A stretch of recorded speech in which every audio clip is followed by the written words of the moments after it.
तो दोस्तों, क्योंकि सांस भी कभी बहू थी के आज के एपिसोड की शुरुआत में करण तुलसी को अपनी दोहरी जिंदगी की कहानी बता रहा होता है। वो कहता है कि उसने सोचा था कि समय के साथ नियति ठीक हो जाएगी और वो उसे सब कुछ सच बता देगा, लेकिन ऐसा हुआ नहीं, बल्कि नियति की तबीयत और बिगड़ती गई और इसी तरह दिन, महीने और साल बीत गए और वो तब से लेकर आज तक नियति और रियो दोनों को संभाल रहा है। इसके बाद करण बताता है कि उसने बाद में ऑनलाइन सर्च करके अंश के अतीत के बारे में पता लगाया था कि उसकी पहली शादी श्रद्धा से हुई थी, जिससे एकलव्य हुआ, और फिर उसकी शादी नंदिनी से हुई। फिर जब वो कहता है और नंदिनी से शादी के बाद, तो तुलसी उसकी इस बात को पूरा करते हुए दर्द से कहती है कि उसके बाद मैंने उसे मार दिया। तभी करण अपनी सबसे बड़ी मजबूरी बताने लगता है। वो कहता है कि अंश ने नंदिनी के साथ जो कुछ भी किया था उस भयानक अतीत के बाद वो नंदिनी को ये कैसे कहता कि वो अंश के बेटे को संभाल रहा है। वो कहता है कि नंदिनी बड़ी मुश्किल से उस सदमे से बाहर निकली थी और ये सच उसे वापस उसी दर्द में ढकेल देता। वो अपनी माँ को विश्वास दिलाता है कि उसने कभी उनकी या बा की झूठी कसम नहीं खाई। वो कहता है कि उसने हमेशा सिर्फ नंदिनी से ही प्यार किया है और उसकी लाइफ में कोई और नहीं है। वो कहता है कि वो तो बस वीरानी खानदान के बड़े बेटे होने की अपनी जिम्मेदारी निभा रहा है। इसके बाद करण अपनी माँ को भावनात्मक रूप से रोते हुए कहता है कि तुलसी ने भी तो एक नाजायज बच्चे को अपनाया था और उसे वो करण बनाया जो आज उनके सामने खड़ा है। वो कहता है कि उसने भी वही किया है जो उसने अपनी माँ से ही सीखा है। उसने 2 जिंदगियों को बिखरने से बचाया है और किसी को धोखा नहीं दिया है। फिर अंत में वो कहता है कि नंदिनी उसे समझे या ना समझे, लेकिन उसे पूरा विश्वास है कि उसकी माँ उसको जरूर समझेगी। तभी करण की यह कहानी सुनकर तुलसी पूरी तरह से टूट जाती है। वो रोते हुए कहती है कि उसने अपने बेटे को गलत समझकर उस पर हाथ उठाकर बहुत बड़ी गलती की। उसे अपने अतीत का सबसे बड़ा पाप भी याद आ जाता है और वो कहती है कि उसने तो अंश को भी खत्म कर दिया था। वो खुद को एक बहुत बुरी माँ कहने लगती है। वो रोते हुए जमीन पर बैठ जाती है और बार बार यही दोहराती है कि उसने करण पर हाथ उठाकर और अंश को मारकर गलत किया। ये देखकर करण घुटनों के बल अपनी माँ के सामने बैठ जाता है और अपना सिर उसकी गोद में रख लेता है। वो उसको शांत करने की कोशिश करता है और कहता है कि उसने कुछ भी गलत नहीं किया, लेकिन तुलसी अपने अपराध बोध में इतनी डूबी होती है कि वो उसकी बात नहीं सुनती और बार बार रोते हुए कहती है कि बहुत बुरी माँ हूं मैं। वो करण से माफी मांगती है और उसके सिर पर प्यार से हाथ फेरने लगती है। वो अपना सिर भी उसके सिर पर रखकर रोती है और बार बार माफी मांगती है। तो इस पर करण उसको दिलासा देता है और कहता है कि उसने कुछ गलत नहीं किया, बल्कि उस वक्त जो उसे ठीक लगा उसने वही किया। इसके बाद करण अपनी माँ को संभालता है। वो उसे इतना सोचने से मना करता है और कहता है कि उन्हें अब घर चलना चाहिए क्योंकि सब लोग उनका इंतजार कर रहे होंगे। इतना कहकर वो अपनी टूटी हुई माँ को सहारा देकर वहां से ले जाता है। अगले सीन में नियति को रियांश काम करते हुए देखता है तो उसको रोककर अपने पास बिठाता है। वो बड़े प्यार से अपनी माँ के पैर दबाने लगता है और कहता है कि जो सेवा वो इतने सालों से नहीं कर पाया वो अब करेगा। वो अपनी माँ को विश्वास दिलाता है कि अब जब वो आ गया है तो वो बिल्कुल ठीक हो जाएगी। इस पर नियति भी कहती है कि अब जब उसका बेटा आ गया है तो वो वैसे भी ठीक रहेगी। वो मजाक में शिकायत भी करती है कि उसके पापा यानी कि करण को तो उनकी कोई परवाह नहीं है।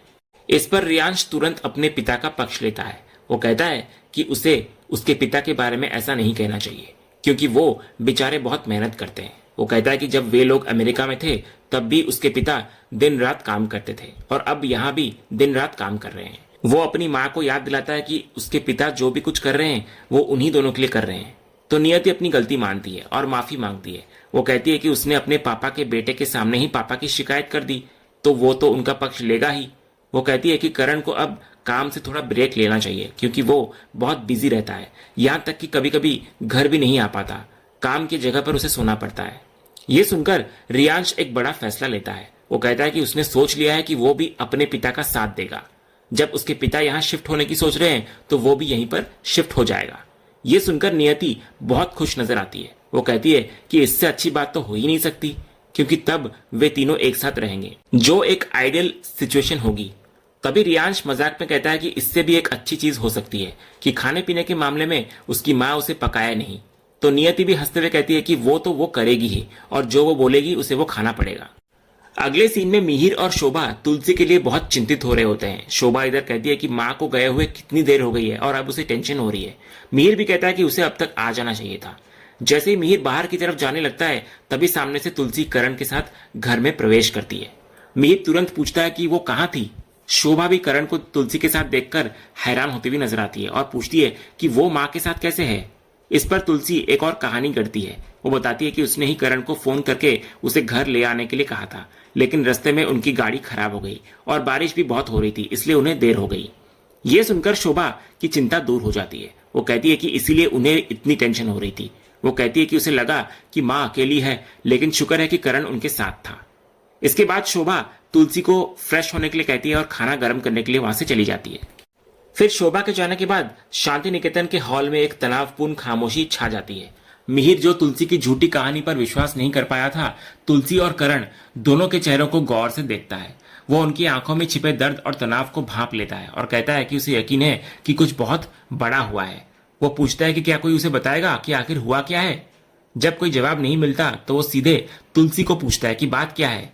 तो इस पर तुलसी मिहिर का हाथ पकड़ती है और उसको सोफे की तरफ ले जाकर बिठाती है। ये एक ऐसा इशारा होता है जो बताता है कि वो अब उसे एक बहुत बड़ी और झकझोर देने वाली सच्चाई बताने वाली है। फिर मिहिर के दोबारा पूछने पर तुलसी उसे सब कुछ बता देती है। अंश के हमशक्ल रियांश के बारे में, उसके अंश का बेटा होने के बारे में, और कैसे नियति और रियांश करण को अपना पति और पिता मानते हैं। ये सब कुछ सुनकर मिहिर के पैरों तले जमीन खिसक जाती है। वो अविश्वास से दोहराता है कि इसका मतलब है कि अंश का एक और बेटा है, रियांश, जो एकलव्य से भी बड़ा है, और वो करण को अपना पिता और नियति उसे अपना पति मानती है। तो तुलसी इस पर हाँ कहती है। मिहिर कहता है कि ऐसा तो कोई सोच भी नहीं सकता। तो तुलसी दर्द से कहती है कि जो कोई सोच नहीं सकता, करण उसको जी रहा है, और इसी दोहरी जिंदगी के कारण करण और नंदिनी के रिश्ते में इतनी दरार आ गई है। यह सुनकर मिहिर को एहसास होता है कि नंदिनी अपने शक में सही थी, वो गलत नहीं थी।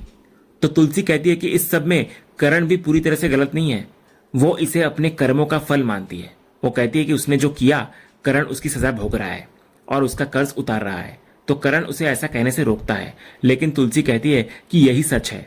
वो कहती है कि अगर उसने अंश को नहीं मारा होता तो करण को यह बोझ लेकर नहीं जीना पड़ता। इसके बाद तुलसी एक बड़ा फैसला सुनाती है।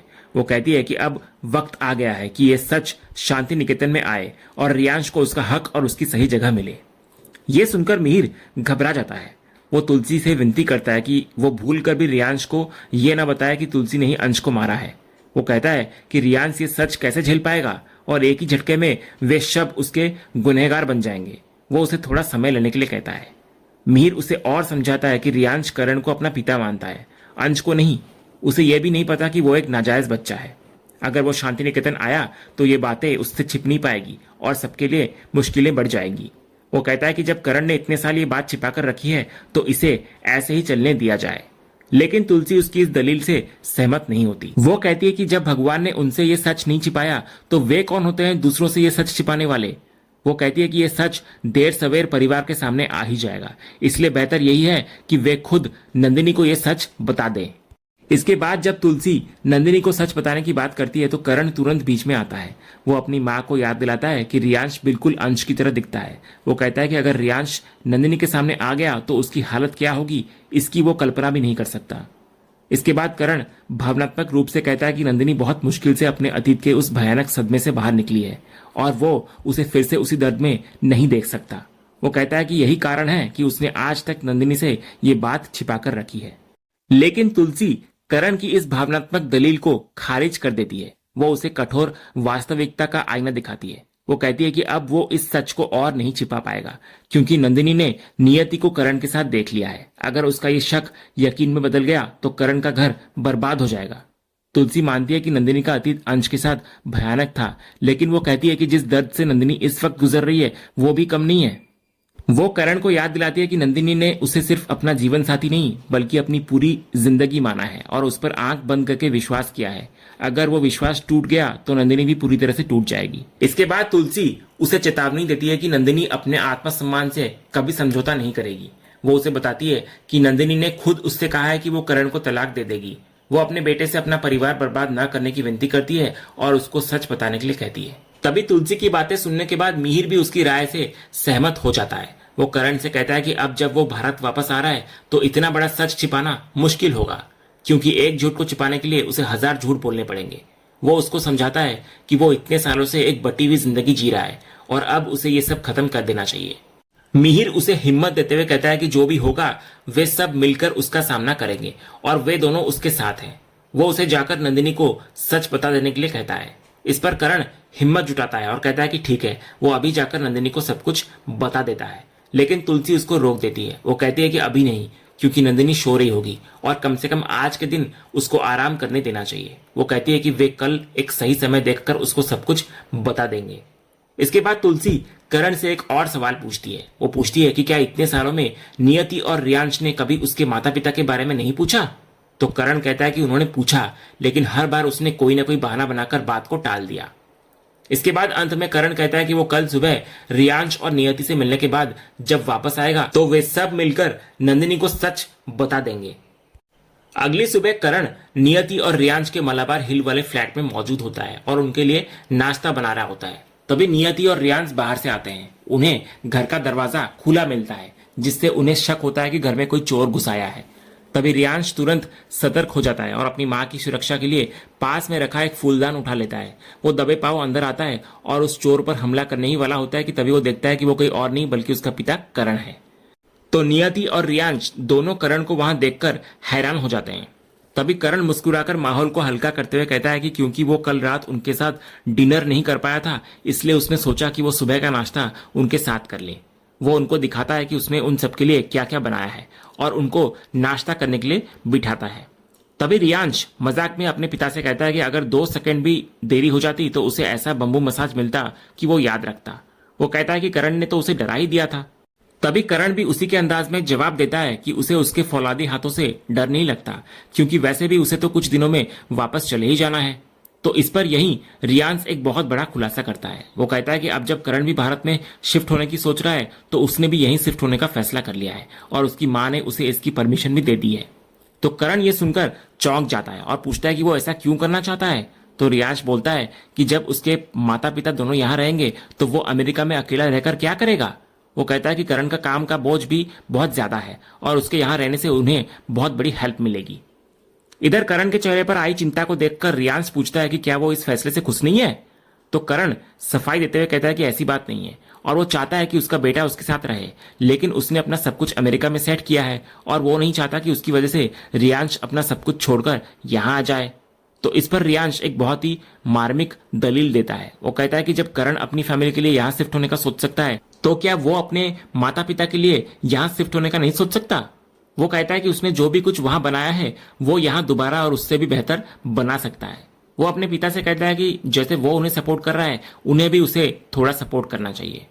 तभी जब रियांश की दलीलों के आगे करण चुप हो जाता है तो नियति भी अपने बेटे का पक्ष लेती हुई नजर आती है। वो करण को कहती है कि वो इतना अजीब व्यवहार क्यों कर रहा है, रियांश सही तो कह रहा है। वो कहती है कि अगर वे सब साथ रहेंगे तो करण का काम का बोझ भी कम हो जाएगा और वे एक सुखी परिवार की तरह क्वालिटी टाइम बिता सकेंगे। तभी नियति और रियांश की इन बातों को सुनकर करण मन ही मन एक गहरी चिंता में डूब जाता है। वो सोचता है कि कैसे समझाऊं इनको, ये लोग यहाँ पर रहेंगे तो मैं दोनों घरों को कैसे संभालूंगा। और इसी दुविधा और एक अनसुलझे सवाल के साथ आज का ये एपिसोड यहीं पर खत्म होता है। तो दोस्तों, आपको आज के एपिसोड का कौन सा सीन सबसे ज्यादा पसंद आया हमें कमेंट करके जरूर बताएं। अगर आप क्योंकि सास भी कभी बहू के फैन हैं और कोई भी अपडेट मिस नहीं करना चाहते तो हमारे इस चैनल को सब्सक्राइब करना ना भूलें और बेल आइकन को भी जरूर दबाएं। हम मिलेंगे अगले एपिसोड के अपडेट के साथ, तब तक के लिए धन्यवाद।